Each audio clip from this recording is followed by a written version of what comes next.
نشریه دیفنس نیوز می نویسد که ذخیره های برخی فلزات نادر برای تولید محصولات حربی در امریکا به شدت کاهش یافته ایستاده است و این کشور جدا در فکر پیدا کردن منابع نوی تامین صنعت حربیش با اشیاء خام شده است. از جمله کمیته قوه‌های مسلح مجلس نمایندگان کنگره امریکا روز 8 یون در حساباتش گفته است که ذخیره‌های سرمه یک اشیاء خام مهم برای استحصال تیر و مهمات جنگی در امریکا تنها تا سال 2025 کفایت میکند. دیفنس نیوز می نویسد که امریکا در مورد خرید سرمه بیشتر از خطای و قسما از روسیه وابستگی داشت، ولی در پس منظر حوادث اخیر از جمله جاری کردن تحریمات به ضد روسیه در پی جنگ اوکراین و با هم نزدیک شدن روسیه و خطای، کمیته کنگره امریکا از این اظهار نگرانی میکند که این روند میتواند ایجاد کمبودی در جریان تامین صنعت حربی این کشور با اشیاء خام سرمه را بتیزاند. پنتاگون باید تا ماه اکتبر پیشبینی‌های خود را برای 5 سال آینده پیرامون نقطه‌های احتمال آسیب‌پذیر در سمت تامین اشیاء خام استراتژی برای صنعت حربی امریکا مهم را به مجلس نمایندگان کنگره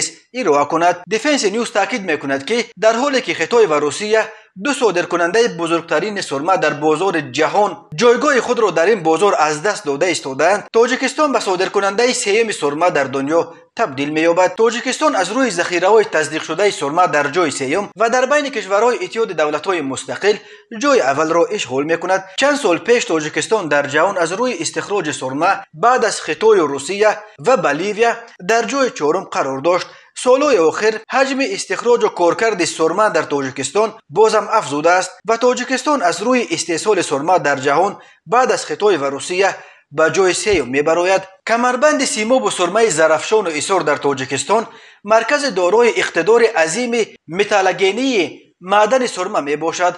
ذخیره‌های اساسی این معدن‌ها در کان‌های جزیرکورد و کنجاج جایگیر شدند. کارخانه معدن تازه‌کنی انزاب که اقتدار سالانش استخراج 700,000 تن معدن را تشکیل می‌دهد در زمینه همین کان‌های سرمه کار می‌کند. حالا در زمینه کان کنجاج که عبارت از 3 قطعه یعنی چلبای، کنجاج و شخکان میباشد، کارخانه تالکو گولد با سرمایه‌گذاری 200 میلیون دلار بنیاد شده ایستاده است. ذخیره عمومی صنعتی و غیر صنعتی سرمه در کان کنجاج 265,000 تن و طلا 50 تن را تشکیل می‌دهد.